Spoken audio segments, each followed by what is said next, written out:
का जिक्र करते हुए एक चीज और इंक्लूड कर दी। मैं बताऊं अपने दर्शकों को कि सीए पर भी विरोध हुआ था, लेकिन सीए का कानून ये बताता है कि जो हमारे पड़ोसी देशों के 3 मुल्कों के जो अल्पसंख्यक हैं, उसमें सिख, जैन, बौद्ध और ईसाई और हमारे हिंदू, इन लोगों के आने को लेकर प्रावधान था, इनके देश में नागरिकता को लेकर वो सीए था, लेकिन इस पर भी विरोध किया गया। लेकिन आज जब हिंदुओं पर अत्याचार होता है तो खुद अल्पसंख्यक कहकर विपक्ष बच जाता है, सवाल पूछता है बीजेपी से। अब निजेश जी बस थोड़ा सा वक्त दीजिए, मैं आ रहा हूं आपके पास। एक सवाल मुझे रेलेवेंट प्रेम कुमार से पूछना है, फिर मैं आ रहा हूं आपके पास एक बार फिर से। बोलना है कि बांग्लादेश में हिंदुओं पे अत्याचार हो रहा है, ऐसा नहीं होना चाहिए। दो शब्द बोलने में वो हिंदू नहीं बोलेंगे ना सर, वो अल्पसंख्यक बोलकर निकल जाएंगे। प्रेम कुमार जी नहीं, एक मिनट ठीक है, लेकिन प्रेम कुमार जी, योगी आदित्यनाथ ये कहते हैं, एक मिनट, मैं प्रेम कुमार जी के पास जा रहा हूं। कपिल जी वो विपक्ष की बात करेंगे। कपिल जी प्लीज। हाँ, प्रेम कुमार जी, योगी आदित्यनाथ कह रहे हैं कि जो विभाजन हुआ उसकी पटकथा के पीछे कांग्रेस पार्टी थी और उसका दंश जो पड़ोसी मुल्कों के अल्पसंख्यक थे उनको भुगतना पड़ा।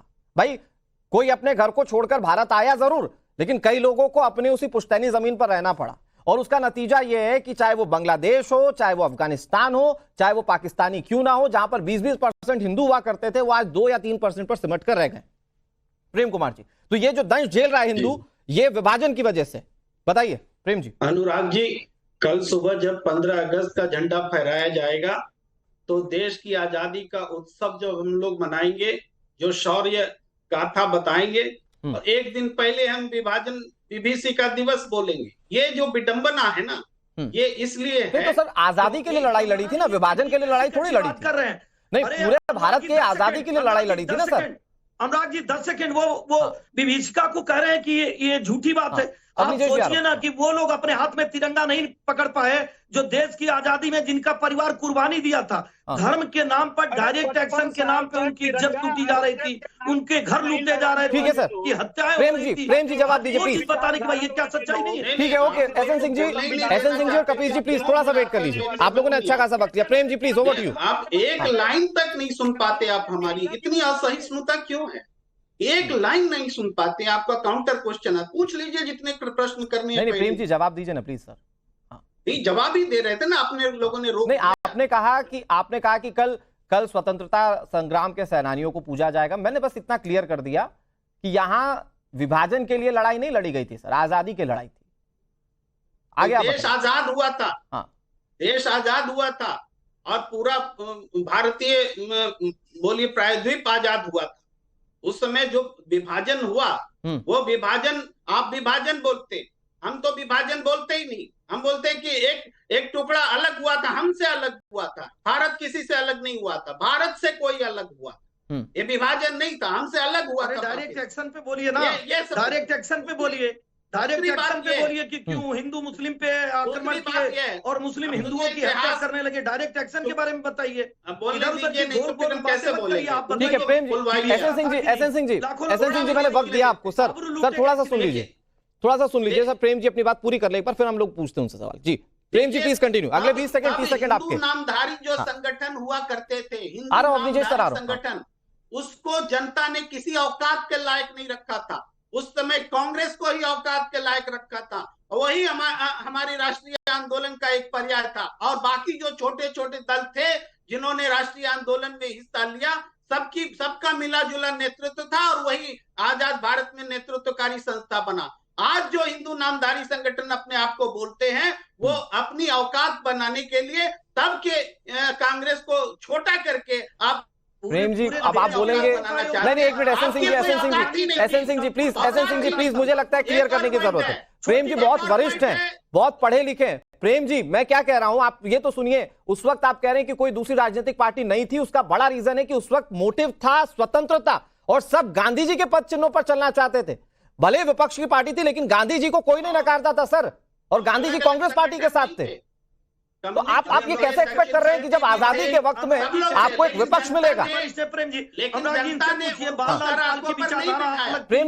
प्रेम की विचारधारा अलग थी, पटेल की विचारधारा अलग थी, गांधी जी की विचारधारा अलग थी, पटेल की जिन्ना विचारधारा। अच्छा सर, मुझे एक बात और बता दीजिए प्रेम कुमार जी, एक छोटी सी बात बताइए, मैं दूसरे मेहमानों के पास जाऊंगा। प्रेम जी प्लीज इतना इंटरव्यू नहीं। एसएन सिंह जी प्लीज, मैं हाथ जोड़ के विनती कर रहा हूं सर आपसे, इतना इंटरवीन मत कीजिए, मैं पूछ रहा हूं प्रेम जी से सवाल, वो जवाब दे भी रहे हैं। प्रेम जी मुझे बस एक छोटी सी बात बताइए, जो आज योगी आदित्यनाथ ने भी कहा कि फिर सिंध जहां पर हिंदू बाहुल इलाका था, ज्यादातर हिंदू रहते थे, वहां पर कई ऐसे धर्म स्थल हैं जो हिंदू आज भी पूछते हैं, वो फिर पाकिस्तान में कैसे चला गया? अगर वो नियति ही थी तो फिर वो स्ट्रेटेजिक क्यों नहीं थी? पाकिस्तान के मनमाने तरीके से क्यों थी? लोग तो कहते हैं लाहौर भी हमारे देश का था। नहीं तो उस समय जो हमारा नेतृत्व था, जिस तरीके से विभाजन को स्वीकार किया, उधर के भी पक्ष ने स्वीकार किया, इधर के भी पक्ष ने स्वीकार किया। अब स्वीकार जब हो गया तो 75 साल बाद इन प्रश्नों को उठाने का क्या मतलब है? उसका मतलब ये सर कि हमारे देश के जो भाई पड़ोस के मुल्कों में रह गए, आज वो कम पर आ गए सर। वो इतने, मतलब मैं आपको बताऊं, 2 से 3% पर आ गए। मतलब अफगानिस्तान में सोचिए 50 हिंदू हैं सर। नहीं, आप समझिए, आप तो जैसी पॉलिसी है ना, ये लोग कह रहे हैं कि सबको हिंदुस्तान ले आइए, वो 50 भी नहीं बचेंगे। ये लोग तो मतलब भारत सबको ले आया गया।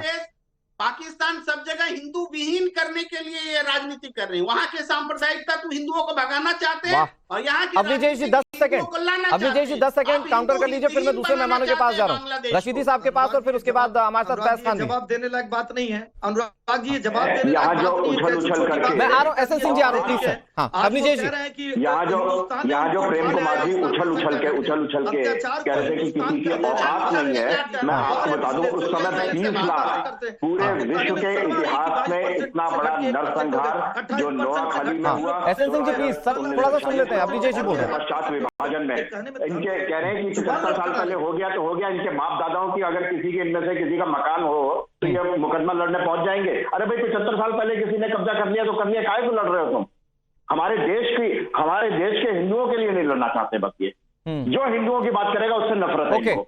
आज बांग्लादेश में जिस तरीके से रह रहे हैं ना, वहां मारा जा रहा है। एक ट्वीट नहीं है, एक वक्तव्य नहीं है, एक बयान नहीं है इनमें से किसी का। गाजा पर मर रहे हैं, ये फिलिस्तीनियों के साथ है। अनुराग जी ठीक है, प्रेम जी 10 सेकंड, प्रेम जी 10 सेकंड जल्दी से प्रेम जी।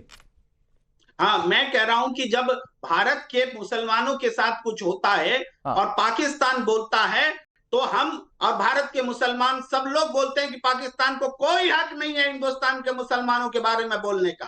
यही प्रश्न बांग्लादेश में लागू नहीं होगा, यही प्रश्न पाकिस्तान और दूसरे देश में लागू नहीं होगा। वो बांग्लादेश के नागरिक हैं, तो क्या वो बांग्लादेश के नागरिक हैं। बेशरम आदमी क्या कह रहे हैं इसको पता तक नहीं है। भगाओ इस प्रेम कुमार को यहाँ से, ठीक है, पता नहीं है क्या। ठीक है, ओके फैज खान, नहीं करना चाहता हूँ। कह रहे हैं कि हमें कोई राइट नहीं है। फैज खान जल्दी से, राष्ट्रीय मुस्लिम मंच के क्या बोल रहा है इसको अंदाजा नहीं। इसको तुरंत यहाँ से ऑफ स्क्रीन कर दिया जाए अनुराग भाई। ये कह रहा है कि यदि कत्लेआम हिंदुओं का बांग्लादेश में हो रहा है, पाकिस्तान में हो रहा है, अफगानिस्तान में हो रहा है, तो यहाँ के लोगों को बोलने का राइट नहीं है, इसका ये कहना है।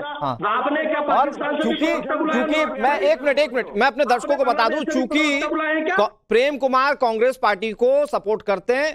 गलत बात नहीं, ये बांग्लादेश पाकिस्तान का प्रवक्ता है, कोई कांग्रेस का। हाँ ठीक है, मतलब प्रेम कुमार विपक्ष को सपोर्ट करते हैं। मैं अपने दर्शकों को बता देता हूं, सर कांग्रेस की बैठक में प्रस्ताव आया था जिसमें कहा गया था कि फिलिस्तीन का साथ दिया जाए। सुनिए सर, इससे ज्यादा मैं एक्सपोज नहीं कर पाऊंगा। Prem ji I am sorry, मैं रशीदी साहब आपके पास आ रहा हूं। सर कांग्रेस की बैठक में फिलिस्तीन के साथ खड़े होने की बात कही थी, ठीक है? तुम मुझे प्लीज मत बताइए यहाँ पर क्या चल रहा है अंदर खाने, और ये था इस बैठ, आप टेक्निकलिटीज में मत फंसाइए, ठीक है रशीदी साहब। लेकिन कुछ तो बात होगी ना सर, मतलब हमारे देश में हिंदू है, हिंदू भी रह रहा है, मुस्लिम रह रहा है। आज भाई 30 करोड़ से ज्यादा की आबादी मुस्लिमों की एस्टिमेट की जाती है, पहले जो 2-2.5 करोड़ मानी जाती थी।